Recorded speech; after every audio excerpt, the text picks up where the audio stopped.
Bienvenidos a La Meno. Tenemos una nueva emisión de este programa que nos ayuda, nos informa y nos ayuda a entender lo que nos puede pasar en el cuerpo. Por eso el día de hoy regresa la doctora Mercedes Álvarez para hablar de un tema muy importante que hay que atender, que es la endometriosis, mi Adri.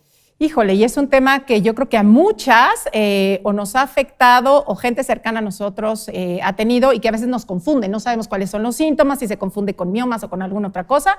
Y por eso hoy en La Meno vamos a platicar de eso, Clau Silva. Ay, sí, ¿cómo están? Me da mucho gusto saludarlos. Y Mercedes, nos da mucho gusto que vuelvas a venir porque nos diste suerte, fuiste nuestra madrina, nos diste nuestra patada y nos ha ido muy bien. Muchas gracias. No, muchas gracias por invitarme, sobre todo porque este tema es muy importante. La endometriosis es muy frecuente, una de cada 5 mujeres pueden tenerlo y es subdiagnosticado. Muchas veces las mujeres no saben que lo tienen.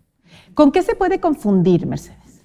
Vamos, esa es una excelente pregunta porque la endometriosis se puede confundir con muchas cosas. Como los síntomas son inespecíficos y no hay un laboratorio o un estudio que te diga exactamente que tienes endometriosis, puede confundirse desde dolor con la menstruación, dismenorrea, dispareunia, que es dolor al tener relaciones sexuales, estreñimiento, colitis, apendicitis, síndrome de colon irritable, o sea, muchas enfermedades que pudiéramos confundir con algo gastrointestinal o ginecológico, a la larga tienden a ser endometriosis. ¿Y qué es? ¿Qué es la endometriosis?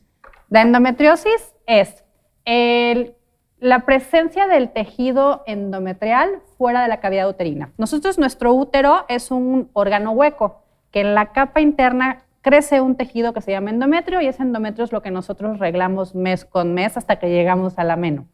Hay veces que este tejido endometrial se puede localizar fuera de la cavidad uterina, en intestino, en ovarios, en trompas de falopio, o sea, fuera del cuerpo. Este tejido es susceptible a hormonas, que quiere decir que cuando tú reglas, ese tejido también responde y se inflama, aunque y te da síntomas. Ay. Exacto.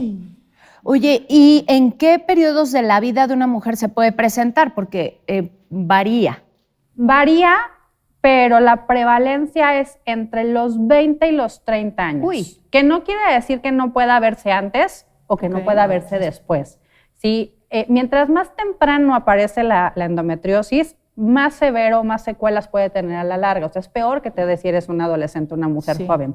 Pero lo común es encontrarlo en mujeres de 30 a 35 años. Ahora, la buena noticia es que tiende a desaparecer con la menopausia, porque como es una enfermedad que es dependiente de hormonas, al entrar en menopausia, nuestro ovario pues deja de producir estrógenos, deja de alimentar la lesión endometriósica y entonces desaparecen los síntomas. Aunque puede haber mujeres que en transición a la menopausia, perimenopausia o ya en menopausia, ya sin reglar, todavía tengan síntomas secundarios a las secuelas de la endometriosis. ¿Es grave?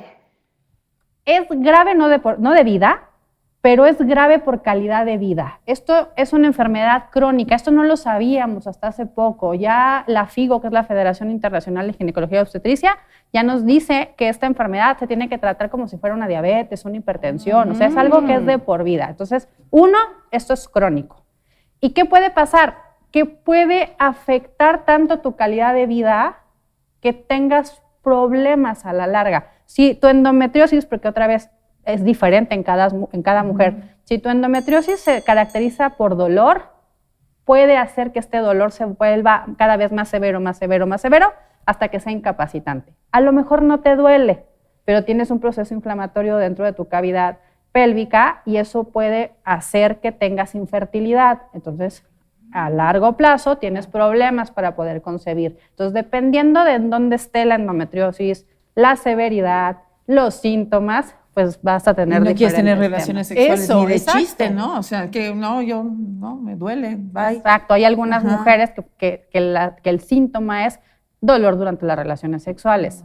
Hay quienes tienen dolor durante la menstruación. Hay quienes tienen un dolor raro, se le llama dolor difuso. Siento que me duele en la pelvis, pero no logro ubicar en qué lugar me duele. Ahora, hay 10% que no tienen nada, no tienen síntomas y se dan cuenta cuando quieren concebir y no se pueden embarazar. Ok. Oye, ¿y cuál sería entonces un buen diagnóstico? ¿Cómo puedes saber que sí hay una endometriosis? La endometriosis es difícil de diagnosticar. Hay un estudio que dice que se tardan hasta 12 años en poder lograr un diagnóstico de endometriosis, porque, te lo juro, porque como se parece a muchas cosas, tardas en hacer como la sospecha diagnóstica. Entonces, ¿cómo puedes tú sospechar que a lo mejor tienes endometriosis? La triada es dolor durante la menstruación, dolor al tener relaciones sexuales o dolor difuso pélvico, que pueden estar juntos, pueden estar en singular, puedes tener uno u otro o hacer combinaciones, o pueden acompañarse de otras cosas. Por ejemplo, colitis, ¿no? Colitis. O sea, eso te puede causar que te dé colitis, ¿no? Exacto. Hay pacientes que cursan con colitis, hay pacientes a las que les baja la regla y se estreñen, o les da diarrea, o tienen mucho cansancio, o se sienten como muy mal anímicamente, y esto es cíclico. Entonces, vamos. Oye, ¿cuántas implicaciones tiene? Qué fuerte está. ¿No? O sea, ahora entiendo cuando dices afecta la calidad de vida, pues cómo no, y a lo mejor ni te das cuenta. Y nada más, pues es bueno, así estoy cansado, pues seguro es por esta otra cosa, la otra, o ando inflamado porque comí esto y lo otro. Y a lo mejor no sabes que pudiera ser una endometriosis y que me imagino tiene tratamiento. ¿Tiene tratamiento? Sí. Ahora, va encaminado a diferentes cosas. Las principales metas de tratamiento que tenemos como médicos que tratamos endometriosis es, 1, preservar fertilidad, y 2, controlar sintomatología. ¿Por qué? Pues porque la característica más severa y lo que más afecta a la calidad de vida es cuando hay dolor, ¿no? O sea, si no puedes tener relaciones sexuales, si no puedes ir a la escuela, si no puedes laborar porque te tumba la regla, pues eso es un tema muy importante. Entonces, lo principal ahorita es dar un tratamiento para que se disminuya tanto el crecimiento de estos foquitos endometriósicos y que no haya este proceso inflamatorio tan severo y que te puedas embarazar. Actualmente hay nuevos tratamientos que están basados en hormonas, no en estrógenos, porque recordemos que alimenta el foco endometriósico, pero sí hay pastillas con progestinas que lo que hacen es inhibir el crecimiento endometrial. Hay DIUs hormonales que se colocan para inhibir el crecimiento del endometrio. Si es muy severo, a veces hay que hacer la paroscopía para entrar directamente a quemar los focos de endometriosis, para quitarla, más o menos eso para sería limpiar. El raspado, que luego dicen, es que me hicieron un raspado. No es un raspado tal cual, como una letra, pero entras si entras con una cámara y una pincita y vas quitando, cortando, coagulando los focos de endometriosis. Y en este sentido, doctora, por ejemplo, la visita al ginecólogo de manera continua, ¿qué tanto nos ayuda a prevenir una endometriosis o a detectarla? Ayuda a prevenirla. ¿Por qué? Porque nos hacemos conscientes de lo que es normal con nuestro cuerpo. Al menos una vez al año tenemos que ir, y si vemos que algo no está siendo tan natural, tan fisiológico como deberíamos de estar acudiendo con el ginecólogo. Como hay diferentes lugares anatómicos en los cuales se puede detectar o se puede manifestar esta enfermedad, por ejemplo, si te hacen un ultrasonido y la endometriosis está en el ovario, a veces se pueden encontrar estos quistes que se llaman endometriomas y que se caracterizan por ser unos quistes de chocolate, les dicen, porque la endometriosis es negrita. Entonces hace este tejido achocolatado que se puede ver en ultrasonido. A veces se ve. Sí, exacto. Entonces, o el ginecólogo te hace tu examen, te pregunta acerca de tus características de la menstruación, detecta ciertas anomalías y puede hacer un interrogatorio dirigido para detectar si eres potencialmente portadora de endometriosis. Oye, ¿y es hereditario? Sí. Tiene una fuerte, casi todas las enfermedades tienen una fuerte tendencia hereditaria. Ahora, la causa de la endometriosis no la sabemos. Hay 5 hipótesis, tenemos 5 teorías, pero no sabemos. La teoría desde que es que a lo mejor la menstruación hace un flujo retrógrado y se regresa un poquito y entonces salpica la regla dentro de la pelvis. Hay uno de la célula madre, que es que todas las células derivan de una misma célula y entonces a la hora de estarse convirtiendo en otras celulitas, pues una se equivoca y hace endometrio afuera. Se va, no vio el letrero hacia dónde había que ir. Se va por otro lado. Y la que a mí más me gusta es la de la respuesta inmunológica, que es que el cuerpo falla en alguna forma en los anticuerpos y deja que el tejido que no debería de estar ahí crezca. Por eso de pronto las anemias, ¿no? O sea, esta endometriosis también te puede provocar una anemia. Cuando la característica es por sangrados muy abundantes, claro, pues si estás sangrando mucho o sangras muy seguido, pues pierdes hierro. Entonces, todo sangrado que sea, que cambies tu toalla en menos de 3 horas porque empapas o que tengas que usar, no sé, doble protección, toallita, tampón, copita, toalla, pañal, toalla nocturna o... Y aún así no alcances. Exacto. Que sí. O a lo mejor sangras normal, pero sangras muy seguido. O en espacios muy cortos, en menos de 20 días ya estoy arreglando, pues también. O sea, cuando tú tienes tu periodo, luego muchas veces, bueno, salen cosas como sólidas. ¿Eso es el endometrio o qué? Eso es parte del endometrio. Ok, que dices, ¿qué es esto, no? Sí, es un niño. Que la regla es eso, es tejido con sangrita, con detritus, con tejido residual de tu endometrio. Híjole. Oye, y la diferencia con los miomas, ¿qué son los miomas? Porque también es algo que yo a cada rato oigo. De hecho, a mí alguna vez me dijeron, es que tienes miomas, pero luego fui y ya no estaban. Entonces digo, ¿y qué eran? ¿O qué son? Los miomas son bolitas que salen en el útero. Para los ginecólogos y para los médicos, toda bolita se le conoce como tumor, que no quiere decir que sea cáncer. Sí, o sea, si ustedes escuchan, tienes un tumor, sí, ya es te una da. bola.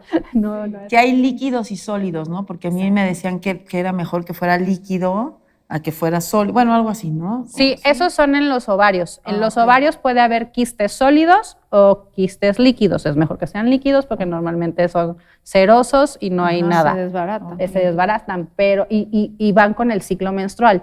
Pero el mioma es como un cambio anatómico que tiene el músculo del útero y hace una bolita que puede ir creciendo por acción de nuestras hormonas o muchas veces se quedan así, en ese tamañito. 8 de cada 10 mujeres las tenemos y la realidad ¿Cuántas es que cosas, no? Se le pueden hacer a uno así, deformar de la nada, ¿no? O sea, Exacto, Por eso hay que ir al doctor. ¿Qué tanto la alimentación podría ser un factor para desarrollar endometriosis? ¿O eso no tiene nada que ver? ¿O para contribuir a que ocurra?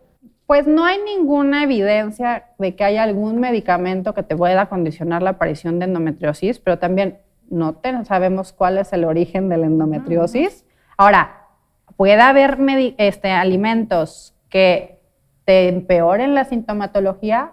Claro, pues si comes irritantes o cosas que te distiendan y de por sí tú ya estás molesta, pues eso a lo mejor puede hacer que el cuadro sea más grave o menos placentero. Oye, y si tienes endometriosis, sobre todo una endometriosis a lo mejor ya que está afectando muchísimo tu calidad de vida, ¿quitar la matriz puede ser una solución?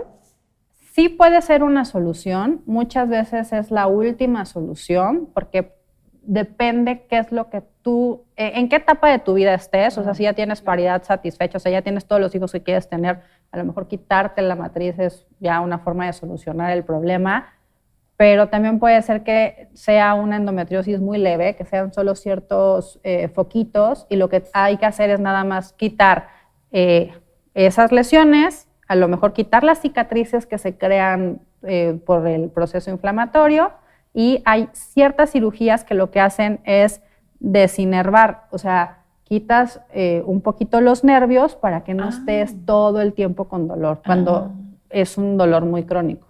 Eso se llama, es una cirugía de luna, porque se hace sobre los úteros sacros. Eso. o sea, como que te duermen los nervios. Exacto. Como una endodoncia, Como cuando una te endodoncia. mantan los nervios de las muelas. Bueno, Qué creo bien. que es momento de que tomemos un respiro tomar porque aire, es mucha información, pero hay más que aprender y más que entender. Así es que vamos con Vivi. Vivi, ayúdanos. Me da mucho gusto saludarte nuevamente. Soy Vivi Casco y en esta dosis para la buena vida me gustaría preguntarte si te suenan estas frases. En casa no me entienden. El ginecólogo no le da importancia a lo que me pasa. Mi familia no es capaz de escucharme. Cada vez paso más tiempo sola. ¿Te suenan? Durante la menopausia surgen diferentes momentos que suelen coincidir con el síndrome del nido vacío, porque los hijos ya no necesitan de nuestros cuidados y se alejan del hogar familiar. o aparece un duelo por la juventud perdida, que se hace más patente algo a lo que nuestra sociedad vive de espaldas, el hecho de que tenemos fecha de caducidad. Y todos estos eventos nos hacen sentir esa sensación de soledad, cuando en realidad esta soledad puede ser el primer paso para vivir la libertad con mayúsculas, para aprender que cada una de nosotras podemos llegar a ser nuestra mejor compañía. La soledad puede presentar también una cara muy enriquecedora y creativa. ¿Cómo es eso? Para empezar, la soledad es un estado que facilita el autodescubrimiento y la búsqueda de nuestro propio placer, libres de las exigencias externas, ya que ya no tenemos que estar pendiente de los demás. Por lo tanto, podemos sentirnos dueñas de nuestra vida más que nunca. Es cierto que esta transición no es sencilla y que la soledad puede generar mucho sufrimiento, pero recuerda que la vida no es lo que nos ocurre, sino lo que hacemos con lo que nos ocurre. La soledad posibilita el descanso, el recogimiento, la ausencia de la presión, el cultivo de aficiones, como hacer ejercicio, leer, escribir, pintar, escuchar música, tantas y tantas cosas que puedes hacer y que inclusive dejaste de hacer por ocupar la mayor parte de tu tiempo hacia los demás. En psicología se distinguen dos tipos de soledad dolorosa: la soledad emocional o ausencia de una relación intensa con otra persona que puede producir cierta satisfacción y seguridad, y la soledad social, que supone la no pertenencia a un grupo que ayude a la persona a compartir intereses y preocupaciones. ¿Cuál es la más evidente en ti? Te voy a compartir algunos recursos que positivizan la soledad. 1. Recuerda que tú eres tu mejor compañía. Vivir la soledad de manera positiva necesita que te veas como la mejor compañía. 2. Tienes un mundo de nuevas oportunidades. Aprovecha la soledad para realizar actividades solitarias, como leer, pintar, hacer deporte, todo aquello que te haga feliz. 3. Evita, por favor, la autotortura. No es momento para torturarte con pensamientos negativos. Ten en cuenta que puede ser un momento pasajero y que te va a servir para hacer cosas que no hacías normalmente. 4. Crea relaciones positivas. De este tema ya hicimos una cápsula. Revísala y actívate fomentando relaciones con las que puedas compartir tiempo de calidad. Y finalmente, escribe un diario. Te puede ayudar a expresar lo que sientes, a sentirte acompañada en tu soledad e inclusive a verte a ti misma con más cariño. En esta dosis para la buena vida te he presentado la otra cara de la soledad. Así que ponte en acción y aprovecha lo que la soledad puede traer a tu vida de manera positiva. Gracias por acompañarme hasta aquí. Y si es la primera vez que nos visitas, no dudes en suscribirte y activar la campanita para que te enteres de todo lo que estamos preparando para ti. Síguenos en nuestras diferentes redes sociales y con gusto te veo en la siguiente cápsula. Ay, doctora, y por ejemplo, hay casos de endometriosis en adolescentes que apenas tienen sus primeros periodos, 11, 12 en la adolescencia, o sea, 11 o 12 años. Por desgracia, sí, puede presentarse la endometriosis en la adolescencia. Es menos común, eso es lo bueno, porque, te digo, la prevalencia es más o menos entre los 30 y los 35 años, pero puede haber adolescentes. Y esto era muy importante para los médicos que tratan endometriosis, porque el diagnóstico se hacía por cirugía laparoscópica. Entonces, se puso en duda que tuviéramos que estarle haciendo laparoscopía a todo mundo, precisamente porque imagínate un adolescente que tuviera que estarse sometiendo a cirugías de manera constante. Y por eso se le dio más fuerza al tema de hacer un diagnóstico clínico temprano y el del dar tratamiento para evitar que haya secuelas a la larga. Porque, por ejemplo, en la secundaria había varias niñas que todo el mundo toda la escuela sabía que tenían el periodo, porque unos lloraderos y se quedaban en el salón así, y dices, bueno, ok, sí te duele, pero tampoco así que, ¿no? Pero es que hay gente que sí la incapacita. Sí, ¿no? Hay gente que se llega a desmayar incluso. Sí, este dolor puede ser tan severo que incluso incapacite a la mujer, a la adolescente, a la niña que lo sufre. Y la otra es que el dolor va sensibilizando al sistema nervioso. Entonces, ¿esto qué quiere decir? Tenemos receptores de dolor. Sí. Entonces, tú puedes tener un dolor que cuando se vuelve crónico, en vez de que te haga resistente al dolor, te va haciendo más sensible. Ay, entonces, esto va haciendo que vaya subiendo y subiendo y subiendo. Y la característica de la mujer de manera psicológica cambia. No es una mujer que se vuelve como más aprensiva, menos tolerante. ¿Y cuántos impactos? ¿No? Oye, y por ejemplo, a quienes nos están escuchando y tienen hijas adolescentes, ¿cuál sería la edad apropiada para llevar a una chiquita a su primera visita con un ginecólogo? La primera visita al ginecólogo, de acuerdo al colegio americano, ellos recomiendan que sea antes de que empieces a menstruar. No va a haber una exploración ginecológica en esa... Eso es importante, sí, porque ¿no? Lo dices, híjole, ¿cómo voy a llevar a mi criatura? ¿No? Sí, te espanta. Tiene mucho que aprender. Sí, entonces esta consulta es sin exploración física. No va a haber exploración de mamas, no va a haber exploración ginecológica. Va a ser una plática. ¿Una plática de qué? De fisiología. ¿Qué es el ciclo menstrual? ¿Cuáles son tus aparatos reproductores femeninos? Vamos a hablar también de los masculinos, de qué es el sexo y cómo evitar un embarazo y cómo evitar infecciones de transmisión sexual, ¿no? O sea, ¿qué es tu cuerpo? ¿Cómo funciona? ¿Para qué sirve? ¿Y qué es lo que va a pasar? ¿Qué cambios vas a tener? Ahora, si no la llevaste antes de que empezara a menstruar, cuando empieza a menstruar es un buen momento para que acudas. A menos que tengas síntomas antes, que sí que digas, como dices, claro, oye, esta niña se desmaya cada vez que tiene un cólico o le baja muchísimo. Digo, en caso que no lo hubieras llevado desde antes, pues sí, como es un foquito, ¿no? Sí, claro, siempre que, y si tú ves que algo está raro o a ti como mamá te vibra que esto no es tan normal, hay que ir a preguntar. Siempre, el ojo clínico de las mamás no se equivoca. No, claro. ¿Qué tan bueno sería como además de que te tienes que conocer, hoy día hay muchas aplicaciones, ¿no? Para llevar el tipo de flujo, tus conteos, tu periodo. ¿Eso lo recomiendas tú como ginecóloga para conocer tu cuerpo, pero sobre todo para ver si hay algún cambio en este sentido y detectar una endometriosis? Sí, las aplicaciones siempre son una ayuda. ¿Por qué? Porque te marcan tendencia.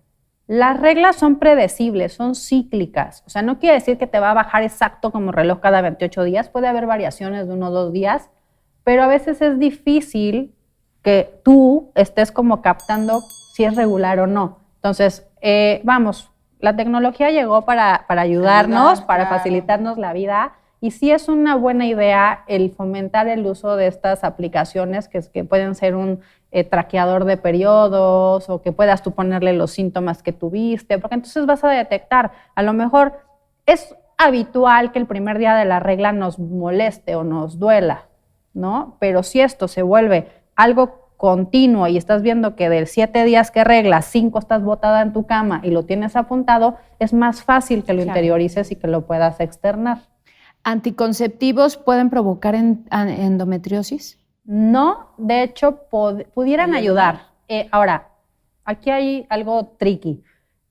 La primera línea de tratamiento durante mucho tiempo fueron los anticonceptivos orales combinados, o sea, tienen estrógeno y tienen progestina, pero la endometriosis se alimenta de estrógenos. Claro. Entonces, puede ser que disminuya levemente la sintomatología, pero no desaparece. Entonces, si tú tienes dolor durante la regla, te dan el anticonceptivo y no mejora, probablemente sea endometriosis porque el estrógeno de tu anticonceptivo lo está perpetuando. Y también he escuchado de gente que igual se hace estos tratamientos donde o les queman o como que les limpian y vuelve a aparecer. La 50% de las pacientes que han sido sometidas a una laparoscopía pueden tener una recidiva. ¿Cómo cuánto tiempo después? A los 5 años. Okay. A los 5 años. Entonces lo que se hace es que se instaura un tratamiento a base de progestinas, que puede ser oral, que es una muy baja dosis, tan baja dosis que ni siquiera inhibe la ovulación. Es solamente para que no crezca. Sí, eso te iba a decir que si no tenía efectos secundarios, Todo medicamento puede tener efectos secundarios. Depende de la mujer. Hay quien es muy sensible y puede tener náuseas, mareos, ya sabes, un poco de dolor de cabeza. Puede haber quien no le pase nada, puede haber a quien le caiga perfecto. Por eso hay diferentes fórmulas y diferentes tratamientos. Oye, ¿y si estás embarazada y tienes endometriosis, qué pasa? ¿Puedes tener a tu bebé normal o...? Normalmente puedes tener a tu bebé normal y por eso la tendencia del tratamiento es hacia perpetuar fertilidad. O sea, tú das un tratamiento, depende, también hay tratamientos que lo que hacen es simular una menopausia, entonces, pero eso solo se usan por 6 meses porque también pueden afectar el huesito, que son los análogos de la GnRH, el que ahorita hay y todo niñas eso. que, por ejemplo, les pueden retrasar un poco la aparición de la regla para que crezcan un poco más, porque... Bueno, yo porque conozco muchas adolescentes y dicen, no, es que ya me dijo el doctor que si quiero que crezca un poquito más, le va a dar cosas para que no le baje y entonces ella pueda tener, porque está muy chiquita. ¿Y qué tan bueno es eso? Pues no, porque son hormonales también y pueden tender a engordar. Y, son diferentes hormonas. Eso ya es un manejo de hormona del crecimiento y va como en otro tenor. Pero para endometriosis es algo como muy centrado. Durante el embarazo no vas a tener un aumento de tu endometriosis porque todo tu ciclo hormonal está basado en progesterona para perpetuar el embarazo, pero después del embarazo puedes volverlo a tener. Entonces, los tratamientos pueden diferir desde estos que te buscan una menopausia farmacológica, que son de periodos cortos, a estas progestinas que se pueden utilizar durante mucho tiempo o la cirugía. Entonces, recapitulando, lo interesante aquí sería llevar un control absoluto de mi periodo. Sí. Después, detectar si tengo dolor durante la menstruación, dolor durante las relaciones sexuales o dolor en abdomen o pelvis que no puedas localizar de dónde viene ese dolor. Inflamación también. Claro. Inflamación, datos de colitis, síndrome de colon irritable que no mejora aunque haya sido con el gastro. Hay que hacer diagnóstico diferencial. Y la cantidad de sangrado. Sí.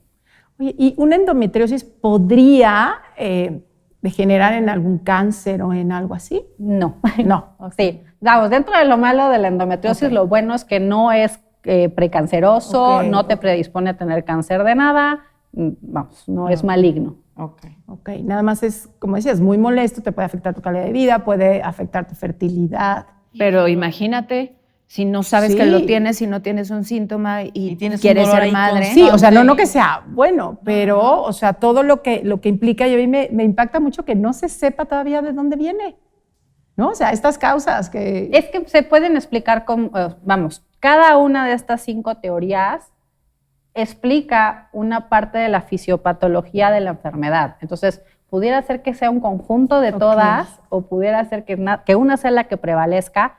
Pero ahorita que podamos como médicos decirte, es que la endometriosis es por esto, no se puede. No hay remedios, no quiero decir, caseros, pero no hay remedios, ni test, ni nada de esto que contribuya a disminuir el dolor, porque somos muy dados a tómate el té de quién sé qué o muchas cosas así. No, por ahí no va. Vamos, la automedicación de tratamientos herbolarios siempre va a estar contraindicado si no sabemos exactamente la fórmula. Hay ciertas cosas que podemos hacer para mejorar síntomas como ejercicio, calor local, el descanso y la buena dieta y la hidratación. Sin embargo, no es que te vayan a curar. Ok. Oye, ¿y cómo muchas veces como que se sataniza el tener cólicos, ¿no? O sea, de pronto es como, ¡ay, qué horror! Y tengo cólico, en vez de ver que puede ser un aviso de algo, ¿no? Ajá. Porque también habría el cólico normal, o sea, a lo mejor nada más tienes cólicos y no necesariamente tienes endometriosis. Exacto, no todo cólico es endometriosis y ese es un buen punto, porque la menstruación viene con inflamación. Si no nos inflamáramos, el endometrio no se caería y no pudiéramos reglar. Entonces, tener distensión, un poco de molestia, algo que sea leve y que te deje hacer tus actividades de manera, no voy a decir normal, pero al menos no incapacitante, funcional, es habitual. Pero si la menstruación te tumba, eso ya no es. Hay algunas culturas que cuando tienen menstruación no van a trabajar, las mujeres, o sea... Bueno, aquí el Congreso ya lo determinó y la menstruación como una enfermedad incapacitante. Entonces, nuestro Congreso ya legisló en ese sentido. Otro día nos vienes a ayudar para el tema de si la meno también podría considerarse un proceso, porque no es una enfermedad, es un proceso incapacitante, también podría entrar en ese rubro.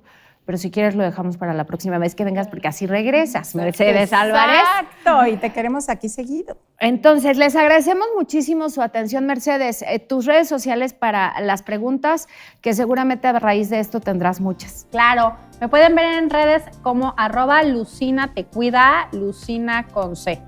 Ahí está, @LucinaTecuida, y también nosotros podemos ponerles en contacto con la doctora a través de nuestras redes sociales de la Meno, y pues muchas gracias. Muchas gracias a ti, a todas, Mercedes, gracias por estar aquí. Gracias y suscríbanse al canal, no lo olviden, la Mene.